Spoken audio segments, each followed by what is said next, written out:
Bonjour à toutes et à tous, bienvenue sur ma chaîne Sylvestre Goodwill pour la suite de la préparation UE4 DSCG, le chapitre 7, la décomposition du prix payé des titres de participation en présence d'écarts d'évaluation et d'écarts d'acquisition dit Goodwill.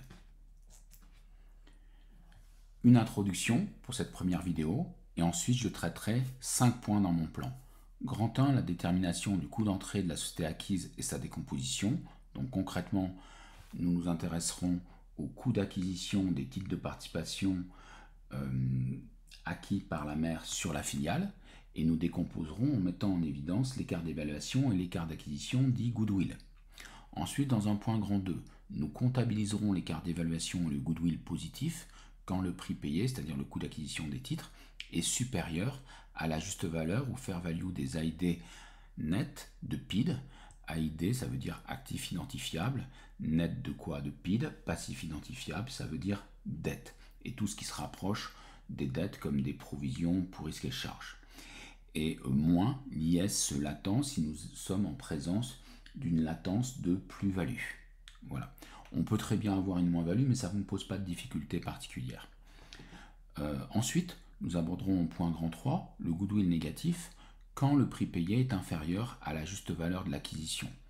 Donc quand le coût d'acquisition est inférieur au droit patrimonial de la mère dans la juste valeur qui est le plus souvent représentée par l'ANCC, l'actif net comptable corrigé. En point 4, nous aborderons la mise en œuvre du test de dépréciation du goodwill, naturellement positif, car nous ne pouvons déprécier qu'une valeur qui est positive. Et enfin, en point 5, nous aborderons les entrées dans le périmètre de consolidation selon les autres méthodes, en présence de goodwill et d'écart d'évaluation. Au niveau des autres méthodes, il s'agit de l'intégration proportionnelle et de la mise en équivalence. Sur la mise en équivalence, il y aura simplement un impact calculatoire, puisque, comme je l'ai expliqué sur des vidéos précédentes, nous traitons les titres de participation que nous annulons, nous les remplaçons par titres mis en équivalence, et il y a une différence qui s'exprime en termes de résultats et de réserves depuis l'acquisition de ces titres. Donc résultats, réserves en plus ou en moins. Voilà. Maintenant l'introduction. Les entrées dans le périmètre de consolidation, en particulier l'acquisition d'une société par une autre, le plus souvent une filiale acquise par une mère, mais on peut aussi avoir une sous-filiale qui est acquise par une filiale qui elle-même est consolidée par une mère, et cette sous-filiale et filiale ont la même mère. Donc les entrées dans le périmètre de consolidation, en particulier l'acquisition d'une société par une autre, sont régies par les normes IFRS et ANC, Autorité des normes comptables, sur les regroupements d'entreprises. Dans ce cadre, il faudra savoir si l'entreprise acquéreuse a eu à débourser la valeur correspondant au droit qu'elle aura dans les capitaux propres de l'entreprise acquise juste après l'opération d'acquisition, ou si elle a dépensé plus ou moins que cette valeur et pour quelle raison.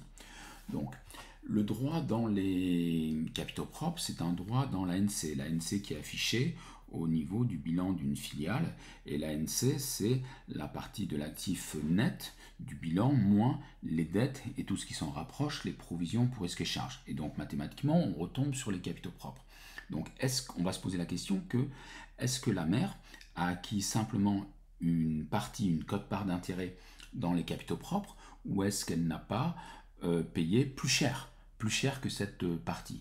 Alors si elle a payé plus cher, donc quand le prix payé, le coût d'acquisition est supérieur, on va s'interroger sur cet écart et voir si on peut le décomposer en écart d'évaluation et écart d'acquisition. Et je vais expliquer en quoi consistent ces deux termes d'écart d'évaluation et d'écart d'acquisition, encore dit goodwill. Alors, en général, 4 situations sont observables et synthétisées dans le schéma qui va suivre en posant les acronymes au préalable. Alors, acronyme utilisé. QPANC, c'est la quote-part de la mère, concrètement son pourcentage d'intérêt, appliqué à l'actif net comptable de la filiale. Donc c'est pourcentage d'intérêt multiplié par l'actif net comptable de la filiale. QPJV, c'est la quote-part de juste valeur, si vous préférez quote-part de fair value, c'est égal à la quote-part de la mère fois la juste valeur de la filiale.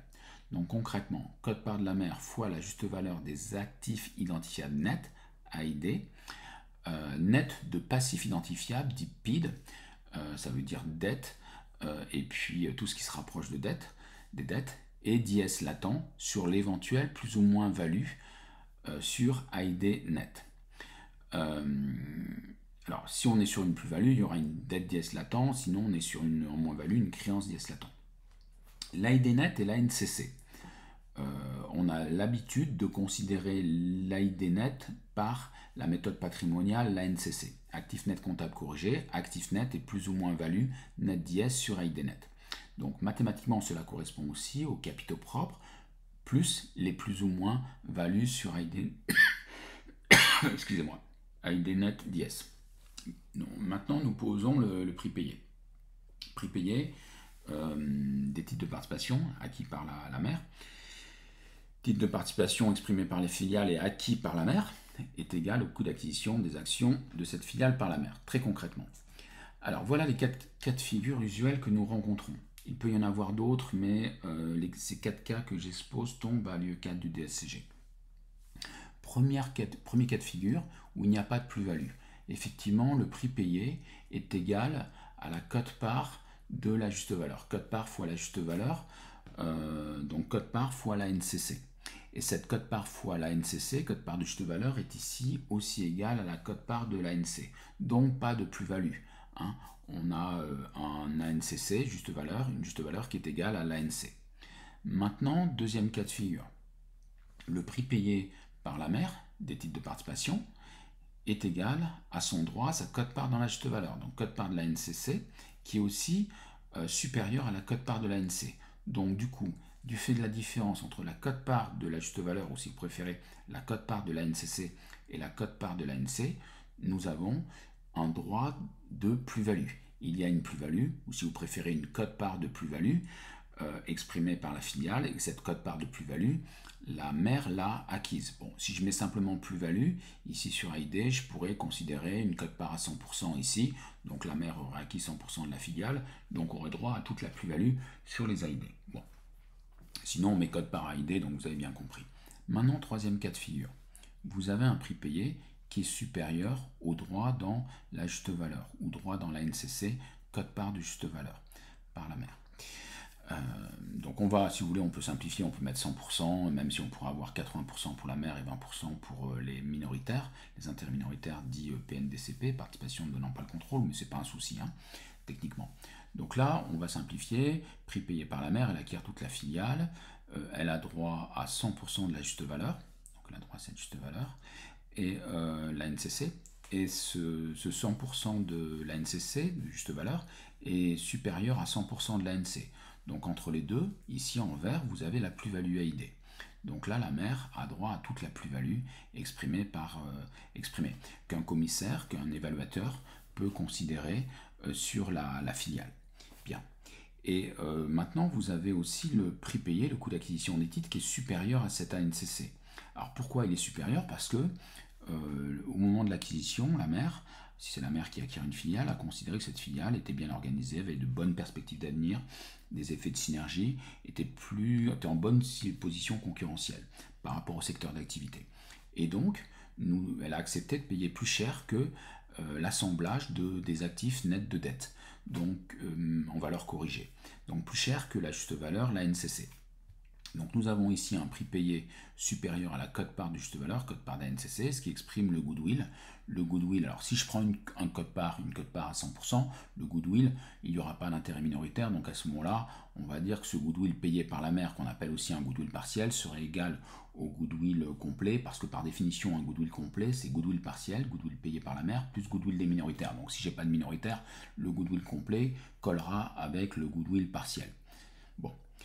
Sinon, bien évidemment, si j'ai un goodwill minoritaire, goodwill complet égale goodwill partiel, payé par la mère, plus la partie goodwill minoritaire qui serait différente de 0. Bon. Voilà, donc là, ce que j'exprime dans ce schéma, c'est une différence entre le prix payé, très concrètement, le coût d'acquisition des titres, et puis un droit dans l'ANC, dans l'affichage de la filiale, au niveau de ses documents individuels, son bilan. Et donc on se dit, mais comment se fait-il que la mère est payé plus cher que le droit dans l'ANC? Donc on met en évidence ici, en rouge, un écart global. Et bien cet écart global peut se décomposer en écart dit d'évaluation, payé par la mère, et écart d'acquisition, payé par la mère, dit goodwill, goodwill partiel. Et c'est ce que je mets en évidence ici, avec la plus-value AID, et le goodwill ici partiel. Bien sûr, Si le pourcentage des minoritaires est égal à 0, à ce moment-là, la mère acquiert toute la plus-value sur la filiale et l'intégralité du goodwill sur la filiale. Bon. Quatrième cas de figure maintenant, nous sommes en situation où la quote-part de juste valeur se situe à ce niveau-là. Bon, il faudrait que je mette un petit ici, un petit repère, hein. On est d'accord, c'est ici. Et vous avez le prix payé qui se situe à ce niveau-là. Donc on voit que le prix payé, il est, si on le compare par rapport à l'affichage dans les documents individuels de la filiale, eh bien ce prix payé, ce coût d'acquisition, il est supérieur dans le droit de l'ANC. Dans son droit dans l'ANC, droit dans les capitaux propres. Donc s'il nous fait un écart global, et on se dit, est-ce que cet écart global, on ne peut pas le décomposer en plus ou moins value ID et goodwill qui serait positif ou négatif. Donc nous avons cet écart global, comme j'ai pu le calculer ici, prix payé moins quote-part d'ANC, sauf que là il est plus réduit. Et pourquoi il est plus réduit? Parce que certes, la mère a payé un prix supérieur à la quote-part de l'ANC, mais la NCC, ici la juste valeur, est supérieure à l'ANC, puisque j'ai une quote-part ici de juste valeur supérieure à la quote-part de l'ANC. Donc là, je me retrouve, pour simplifier, on va prendre 100%, quote-part. Je me retrouve avec une mère qui a payé ce prix-là, qui a droit à l'intégralité 100% de l'ANC, et il s'avère que la société, après une évaluation fine, présente une quote-part de juste valeur, quote-part d'ANC ici. Hein. Une ANCC, pardon, une ANCC, quote-part de juste valeur, quote-part d'ANCC, voilà, ici. Et donc, on se dit, la mère a payé moins cher que le droit dans l'ANCC. Donc, ça veut dire que la mère, à un moment donné, lorsqu'elle a acquis, elle était un peu réticente, elle s'est dit, bon, je vais acquérir cette filiale, mais cette filiale, il va falloir un petit peu que je la redresse pour qu'elle ait de meilleures perspectives d'avenir, mais elle a quand même un actif net comptable corrigé, ici juste valeur, qui est supérieur à son ANC. Voilà, donc j'ai quand même une plus-value à ID, vous voyez par différence, code par juste valeur et code par d'ANC. Bon. Mais la mère s'est dit, il faut que je rabote un peu le prix si je peux me permettre, si elle a acquis en bourse les titres, en se disant, je vais payer moins cher, elle a payé moins cher que ce qu'elle a droit dans la juste valeur, c'est-à-dire concrètement l'actif net comptable corrigé. Donc on le voit bien schématiquement, hein, le prix payé est inférieur au droit dans l'ANCC, code part de juste valeur avec l'exemple de 100% ici. Donc le goodwill est négatif. Hein. Goodwill, c'est toujours la différence, prix payé moins la quote-part dans la juste valeur. Donc là, il est négatif. Dans le cas numéro 3, il était positif, un prix payé supérieur à la quote-part de juste valeur. Et maintenant, en synthèse, nous nous disons, la mère a payé un certain prix, elle a droit à un affichage dans les capitaux propres de la filiale, ce qui est exprimé au niveau du bilan de la filiale pour QPANC, donc ça fait un écart global, et ensuite je décompose avec un écart plus-value ID, qui est positif ici, et un écart, donc je disais, hein, donc là nous voyons, la mère a exprimé la différence prix payé moins code par d'ANC, donc un écart global, qui se décompose en écart d'évaluation, plus-value ID, ici positif, et un écart qui est négatif, goodwill, négatif, dit écart d'acquisition. Hein. C'est-à-dire que le coût d'acquisition est inférieur au droit dans la juste valeur, la NCC, c'est pour ça qu'on parle de termes d'écart d'acquisition.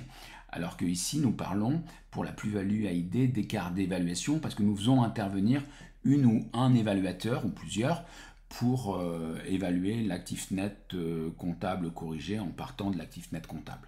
Voilà, hein, on fait la différence.